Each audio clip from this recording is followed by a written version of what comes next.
Digamos que você contrata uma faxineira para arrumar sua casa todo dia. Aí de repente você vê que a sua casa está juntando bicho pela falta de arrumação. O que você vai fazer? Você vai pegar a vassoura e arrumar ou você vai mandar essa faxineira embora e contratar outra? Não, eu até sei onde você quer chegar com isso. Por que a gente não dispensa a Copasa? Seria isso.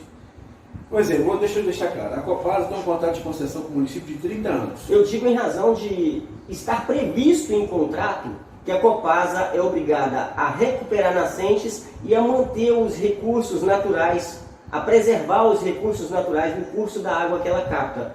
E aí, de repente, a Prefeitura e a Câmara de Vereadores, ao invés de cobrar que ela cumpra o que está previsto em contrato, a Prefeitura e a Câmara arregaçam as mangas, busca apoio da CENIBRA e vai recuperar essas nascentes quando está previsto em contrato, que é a obrigação da Copasa. A gente teve recentemente, nos últimos 5 anos, problemas relacionados ao rompimento da barragem de Mariana, a barragem de Fundão em Mariana, e Periquito não foi incluído na lista de municípios atingidos pelo rompimento da barragem. Em razão disso, a população de Periquito não foi indenizada nem mesmo com aqueles R$1.000. Os pescadores, é claro, foram indenizados, estão sendo indenizados, mas a população de Periquito, que, no meu ponto de vista, foi prejudicada, não está sendo indenizada, e as pessoas falam que a população de Periquito não foi indenizada em razão de o prefeito ter assinado um documento alegando que a população não foi prejudicada. Isso procede? Não, isso é uma grande mentira que os adversários políticos desse governo têm pregado. A indenização, que é o chamado PIN dando água, toda a vida a gente sempre acha que o município de Periquito deveria ser sim indenizado. O CIF e a Fundação Renova, porque a Renova, segundo eles, paga o que o CIF delibera, que é um comitê que reúne os municípios atingidos, aí tem os seus representantes, aí tem representante do IBAMA, do meio ambiente, assim vai. Então eles deliberam lá. Segundo a Renova, a deliberação do CIF foi para aqueles municípios que fossem indenizados que tinham a captação de água do Rio Doce. Então, por exemplo, Pedra Corrida, a captação de água é do Rio Doce, Pedra Corrida foi indenizada.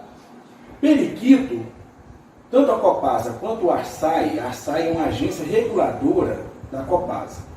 Tanto o Arsai quanto a Copasa deram uma declaração para a Renova dizendo que o município de Periquito não é abastecido pelo Rio Doce. Então a culpa é da Copasa e da Arsai. Não tem nada a ver com a Prefeitura de Periquito.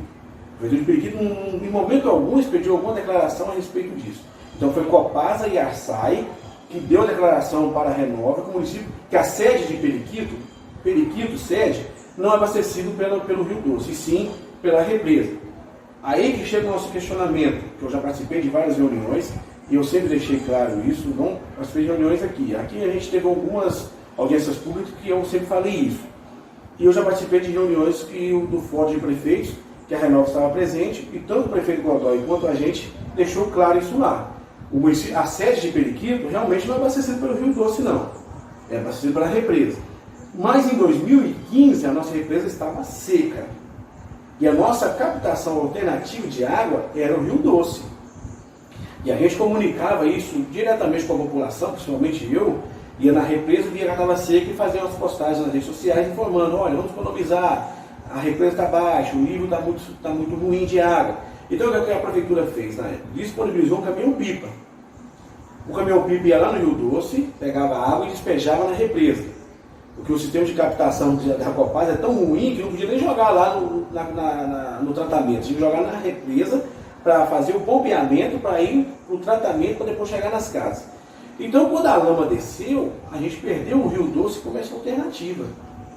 Então, o prefeito Godoy, eu e os demais que sempre lutaram por isso aí, sempre deixou claro, o Periquito tem sim que receber esse PIN dando água. É uma questão que, por quê? Porque quando desceu, nós paramos de dar alternativa. Aí eu, você, muitas pessoas tiveram que comprar água para beber dentro de casa. E quando teve o rompimento, a própria Copasa, mas a Samarco aí, mandou vários caminhões pipa para cá para ajudar a abastecer a nossa ETA, para chegar a água até na casa das pessoas. Por quê? Porque nós ficamos sem alternativa de captação de água. Agora, deixar muito bem claro, o prefeito Godoy não tem nada a ver com isso. Isso a culpa é da Copasa e da Arsai por o periquito não ter recebido o pinga no água. Mas aí o que acontece? Eu acredito que quase que 100% das pessoas de Periquito entrou com ação na justiça. Tanto a relação de Londres. E várias pessoas que eu conheço entraram também na justiça aqui do Brasil, em Governador Valadares, para pedir também essa indenização. Agora, as demais indenizações, é deixar bem claro que não tem nada a ver com questão política também. Por quê? Porque a Renova sempre deixou claro, qualquer cidadão que se sentiu prejudicado, é só ligar no 0800 da Renova, fazer um cadastro e esperar as visitas. Então, qualquer cidadão que se sentiu prejudicado, não precisa ter movimento de político nisso não. Se sentiu prejudicado, ele pode fazer o cadastro e aguardar que a Renova vai até na casa da pessoa e vai ver se a pessoa realmente se bate as informações ali prestadas e se ela tem o direito de ser indenizada. Uma vez tendo o direito, todos serão indenizados conforme a política deles de indenização. Então, político nenhum consegue influenciar a indenização de Renova, seja prefeito, seja vereador. Se eles entenderem que a pessoa está naquele critério de ser indenizado e fez o cadastro, ele será indenizado. O pinga no água, isso aí realmente é uma injustiça da Renova não indenizar periquito com pinga no água, que é esses R$1.000 para adulto e R$1.200 para cada criança. Então isso de fato é uma injustiça e não tem indenizado. Mesmo que a nossa captação não seja Rio Doce, mas naquele momento a alternativa era o Rio Doce que nós ficamos sem água. Então não tem nada a ver com o prefeito. Isso é Copasa, Arsai e o que foi deliberado junto à Renova. Certo, ainda sobre a água, no ano passado nós tivemos um projeto de lei votado na Câmara de Vereadores, se eu não me engano, de autoria da vereadora Eliane Reis. E esse projeto de lei foi aprovado por unanimidade, se eu não me engano, sobre o bloqueador de água nos registros da Copasa. Só que aí de repente a população está reclamando que não está tendo acesso por causa de uma assinatura do prefeito, parece. Explica pra gente um pouquinho sobre essa situação. Na realidade é o seguinte, um projeto da vereadora Eliane, nós tivemos tanto o parecer jurídico da assessoria da Câmara, quanto o parecer da assessoria jurídica da Prefeitura, que era um projeto de lei inconstitucional. Por quê? Porque ele não pode ser de iniciativa de vereador. Mas mesmo assim, pensando na população e pensando que esse projeto poderia realmente beneficiar a população com o bloqueador de ar, nós, vereadores, resolvemos passar por cima dos pareceres jurídicos e aprovamos.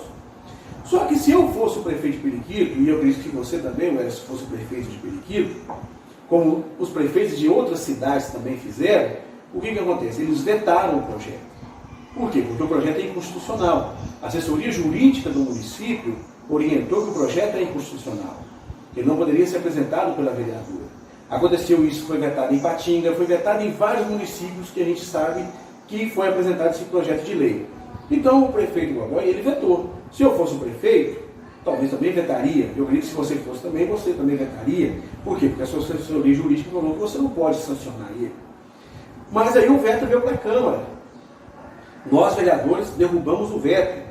O presidente da Câmara, do ano passado, Tião Brandão, sancionou a lei. Existe a lei. O que a vereadora pediu lá é que as pessoas fossem até a Copasa e pedir para a Copasa instalar o bloqueador de ar.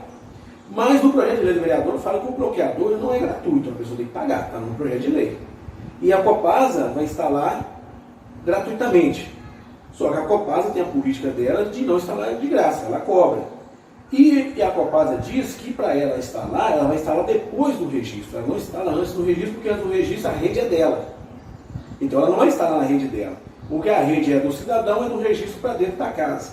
Então eles alegam que se o cidadão quiser colocar o bloqueador, ele tem que colocar o bloqueador da rede dele, que pertence a ele, ou seja, depois do registro. E a gente não sabe se depois do registro, se tem a eficiência de eliminar o ar. Né?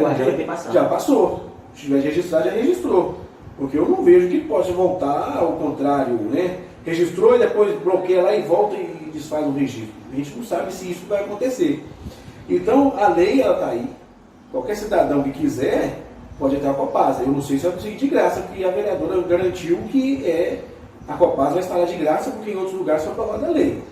Eu votei a favor, mas fiz a ressalva, que qualquer cidadão que for lá e a Copasa cobrar, eu, enquanto vereador, eu não tenho responsabilidade nenhuma, porque a nova vereadora garantiu que a lei teria que ser cumprida. A lei foi aprovada e foi sancionada. Qualquer cidadão que sentir que queira instalar um bloqueador, ele pode procurar a Copasa, porque a autora da lei, que é a vereadora, garantiu que isso será concretizado. Então nós votamos a favor, porque se é para beneficiar o povo, a gente não quer trazer prejuízo para ninguém. Mas nós fizemos a ressalva, olha, se a Copasa não está lá, eu, enquanto vereador, porque eu não sou autor da lei, porque as leis que eu apresento, eu procuro estudar. E mesmo assim eu apresentei uma que depois a CEMIG ainda não respeitou. Então, o que acontece? Eu falei para ela, olha, vereador, eu trouxe uma lei para a Câmara, até no dia que foi parte do meu discurso, que a CEMIG não podia cortar a luz às sextas-feiras, nem véspera de feriado. E teve uma época que a CEMIG veio aqui e cortou. Ainda bem. Ainda bem. Então, quando a gente foi contestar a CEMIG, eles falaram, olha, a lei municipal, ela não interfere com a gente, porque a agência reguladora nossa, que é a ANEEL, ela é uma federal. Então, a lei municipal não atinge a gente. E na época eu falei para ela, nós não podemos vender ilusão. Então, se alguém está procurando e não está conseguindo, a culpa não é do prefeito, não. A culpa é, no caso, não sei nem se é culpa, eu posso falar, mas é de quem trouxe a lei dizendo que ia dar certo. E nós votamos acreditando na palavra da vereadora. Então, qualquer cidadão que quiser pode procurar a Copasa. Sobre o projeto de iniciativa dos vereadores, a gente, talvez as pessoas que estão assistindo a gente, algumas pessoas não tenham conhecimento, do meu ponto de vista, me corrija se eu estiver errado, a Câmara de Vereadores, ela vota o orçamento anual da Prefeitura, e aí um vereador não pode elaborar um projeto de lei que vá trazer mais gastos para a Prefeitura que estejam fora daquele orçamento. Até que esteja também no orçamento. E em relação a Copasa, ao bloqueador de ar, o bloqueador de ar, a instalação do bloqueador de ar não está previsto no contrato de concessão da Copasa. Então, se a Prefeitura sancionar, a Prefeitura vai ser obrigada a arcar com os gastos, porque não está previsto em contrato que a Copasa arcaria com esses gastos. Isso, é um dos motivos. E se o prefeito sancionar, é isso. Ele poderia estar assumindo essa responsabilidade. Por isso, como vai gerar um gasto para a Prefeitura, não pode ser um projeto de lei de iniciativa do vereador. Teria que ser um projeto de lei de iniciativa do prefeito. Que aí, caso haja algum gasto a ser feito pela Prefeitura, ele já estaria assumindo a responsabilidade. Isso. É isso? É isso aí. Certinho. Ainda sobre a Copasa, nós temos um problema que a gente enfrenta há mais de 10 anos, não é de ontem. Eu, como morador de Periquito e também como prejudicado nessa situação, eu cobro que se faça uma ação civil pública contra a Copasa, que se mova uma ação civil pública contra a Copasa, porque a gente sabe muito bem quais são as obrigações previstas em contrato pela Copasa e que não são cumpridas. Isso. E em razão de ser uma grande empresa, e a gente sabe que tem algumas grandes empresas que trabalham no município, que são de fato maiores do que o município, em relação a poder, em relação a recursos para fazer com que certas leis não sejam aplicadas. Eu estive na companhia do deputado Coronel Sandro, na sede da Copasa, porém não tivemos assessoria ou assistência, eu como ilustre desconhecido, não tivemos assistência para fazer com que as promessas feitas a nós pelo vice-presidente da Copasa fossem de fato postas em prática. Então nós tivemos um dia inteiro na sede da Copasa e a gente ficou quase 2 meses sem que ninguém chegasse para a gente para perguntar o que aconteceu naquela reunião. A pergunta é: o que pode ser feito de fato para que a Copasa respeite o contrato assinado com a Prefeitura?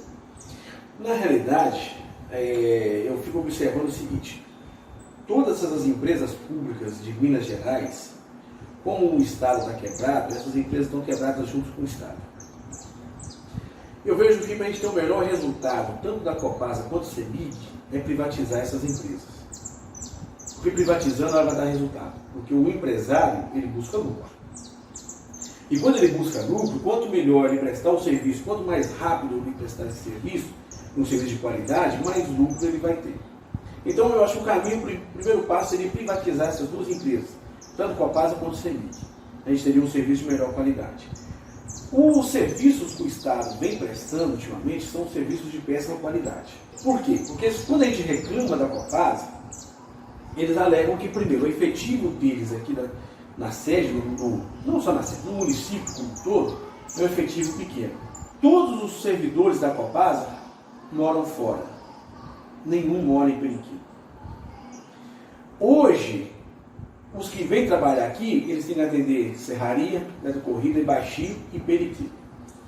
E o número de funcionários deles é um número bem reduzido. Então, o que acontece? Pelo fato de eles não morarem aqui, eles cumprem a hora deles não moram. Não consomem a água que a gente consome.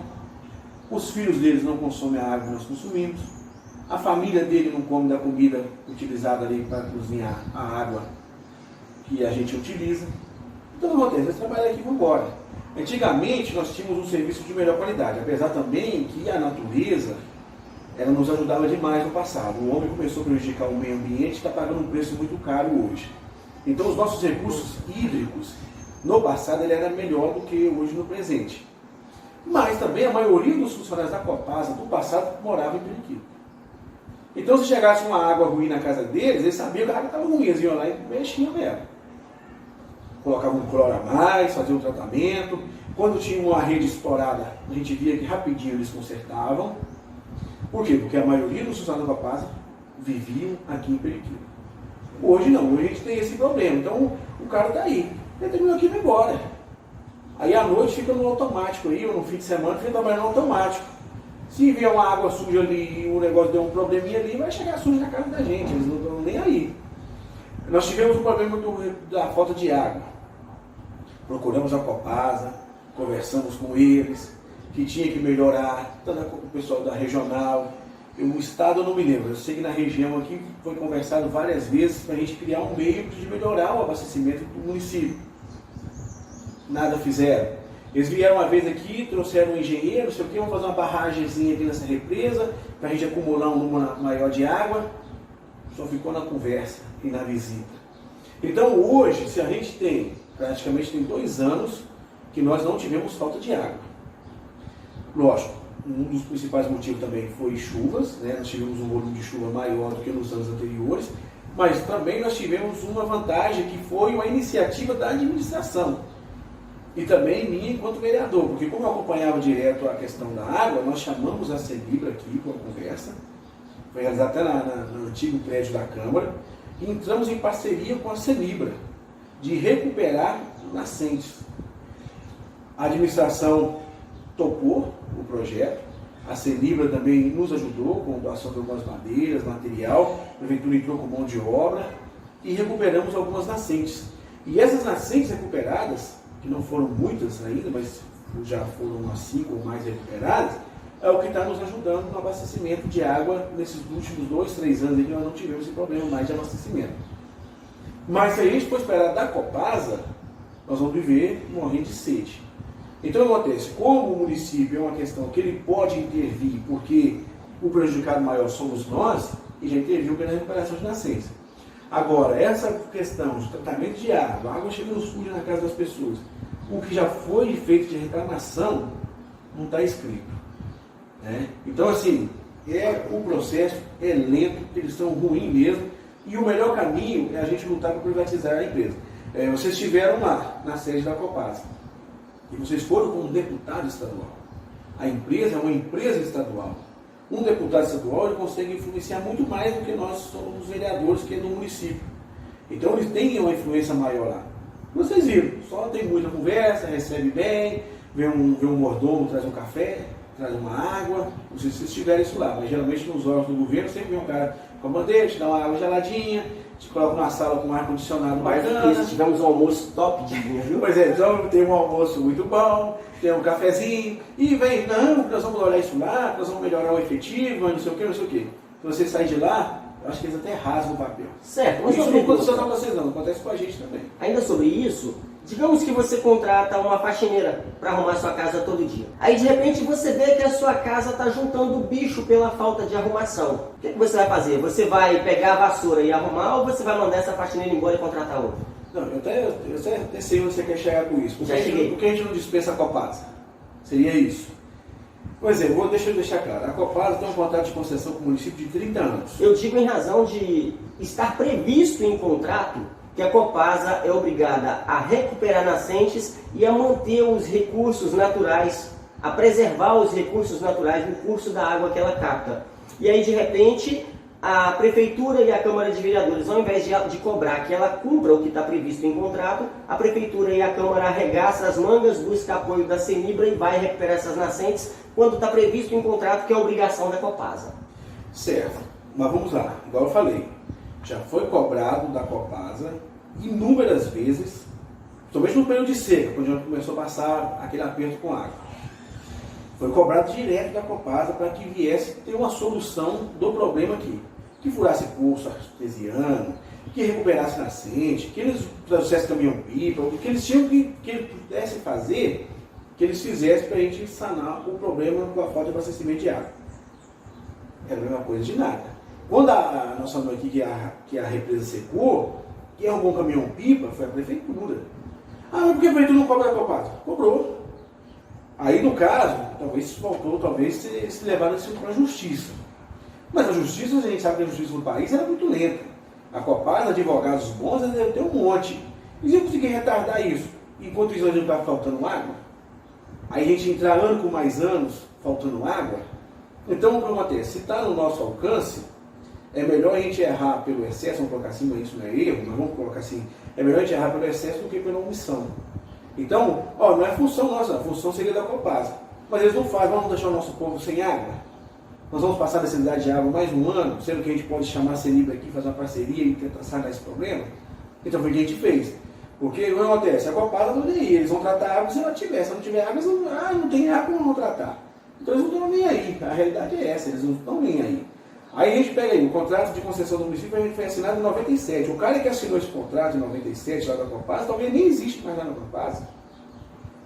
O prefeito que assinou na época foi o Barrel, ele fez certo, os contratos de concessões são de 30 anos e está lá. Ele exigiu e está lá no contrato que realmente eles procuram ter o recurso hídrico, recuperação de nascente, mas não sei o que, não sei o que. Mas eles realmente não cumprem. Agora, nós vamos fazer o quê? Vamos ficar passando falta de água? Não. Está no nosso alcance? Tá. Dá para a gente fazer? Dá. Então vamos fazer. Então a ideia foi essa, é para a gente não continuar passando aqueles problemas. Por quê? Porque quando falta água, a população não vai na Copasa, a população vem em cima de nós. E a gente tem que buscar uma solução. E qual a solução que a Prefeitura fez na época? Uma caminhão-pipa. Vem de graça caminhão-pipa? Não, tem um custeio. Então se vai ter um custeio no futuro, vamos amenizar esse custeio agora. Fazendo o quê? Vamos recuperar nossas nascentes, vamos tentar melhorar isso aqui. Então esse tem sido o nosso problema com a Copasa. E a Copasa, o problema dela é em todos os lugares. O contrato de concessão com o município termina em 2027. Eu acredito que quem estiver na administração vai ter que negociar um contrato muito mais rigoroso realmente com a Copasa. Entendeu? Porque essas questões não podem permanecer, não podem continuar. Você tenta trazer um funcionário da Copasa morar no município, eles não querem. Eles querem continuar morando onde eles estão. E a gente sabe que a gente não tem poder nenhum para demitir um funcionário da Copasa, que eles são concursados. Então o município, muitas vezes, ele é engessado. Agora, se a gente rompe o contrato com a Copasa, vamos analisar. A Copasa vai assim, tá beleza, vocês querem romper? Vamos romper. Então a partir de hoje a gente não abastece mais um município. O que vai acontecer com esse município nosso?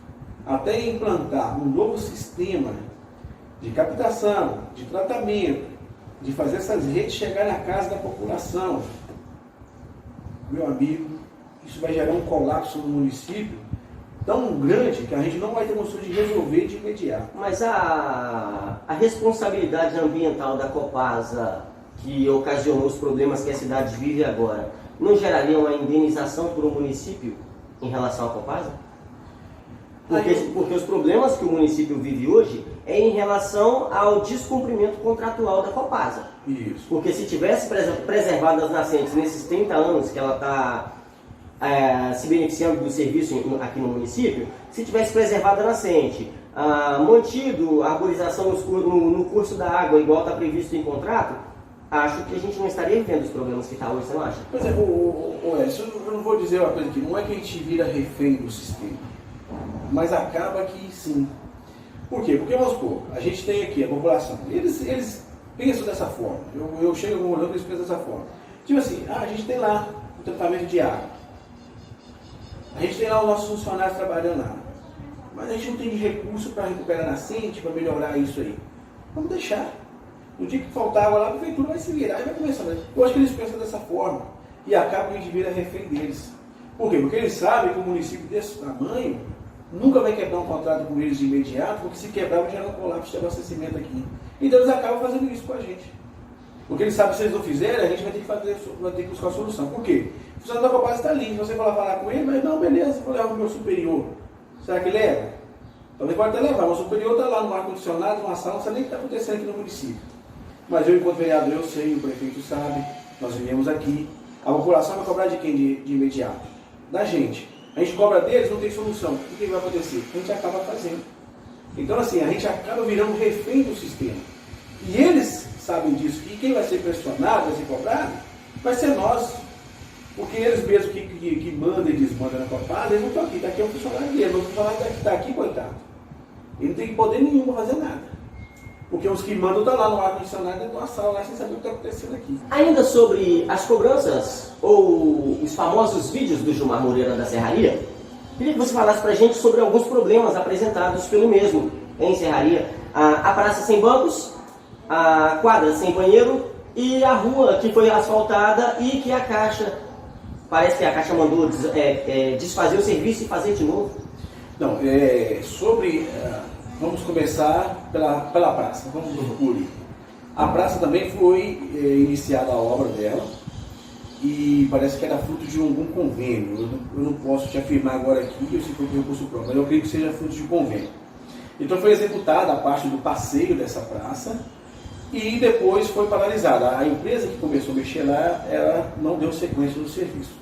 Eu não sei se foi problema se foi convênio, foi recurso que parou de vir, prestação de contas, o país passou por um momento também de muita crise financeira e econômica, porque isso foi lá atrás, já tem uns 3 anos que isso foi realizado, e aí foi impeachment de Dilma, Temer que chegou, aí Congresso, o procurador-geral denunciando o presidente tinha que passar votações no Congresso, e paralisava tudo. Eu creio que foi naquele momento que paralisou essas obras ali.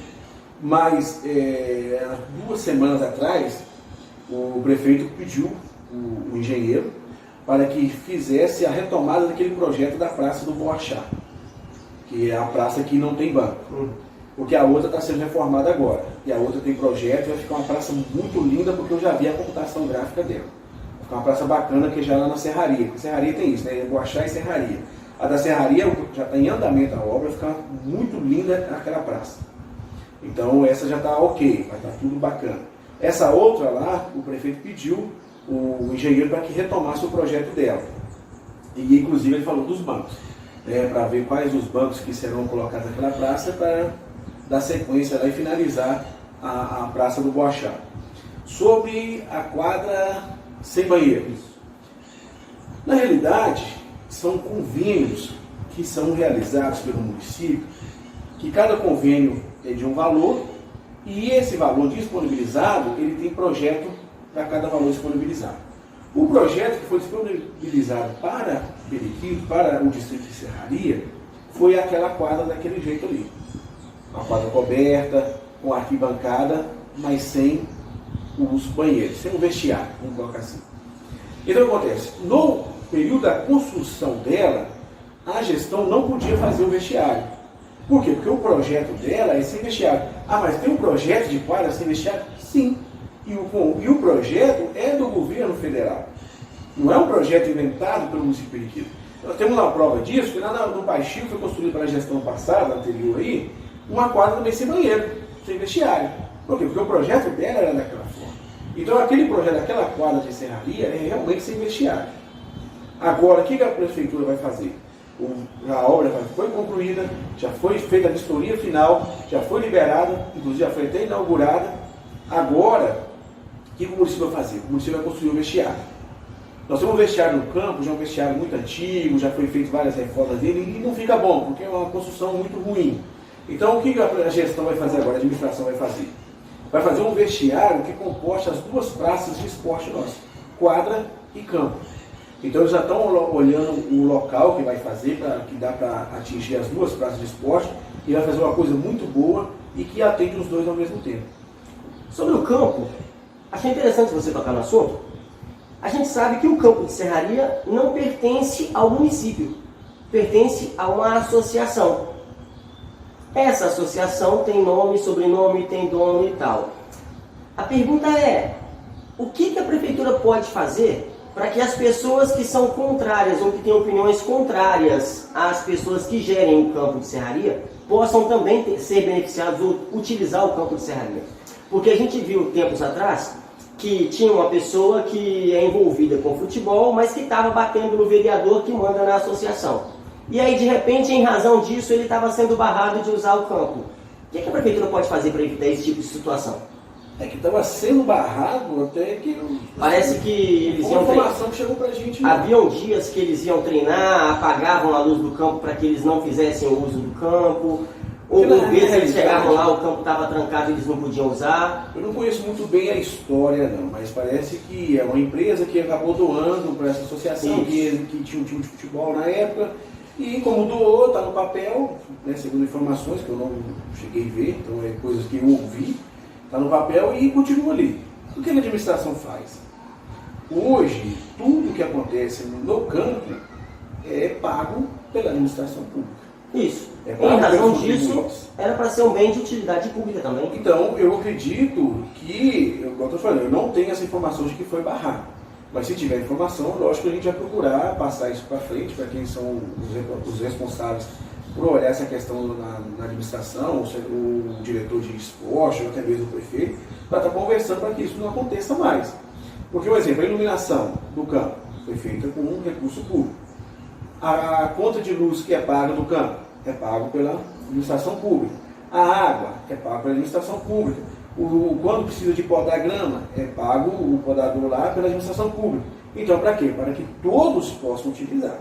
Então, se isso estiver acontecendo, nós vamos pedir para que sejam tomadas providências a respeito disso. E até mesmo depois, quem sabe, o poder público, se for o caso, desapropriar essa área. Porque o interesse público está acima do particular. Então, se tiver esse tipo de coisa, talvez que seja chamar essa associação, indenizar ela e desapropriar esse campo, para que a população toda tenha acesso, se isso realmente de fato vai acontecendo. Mas nós vamos pedir para que seja apurada essa informação.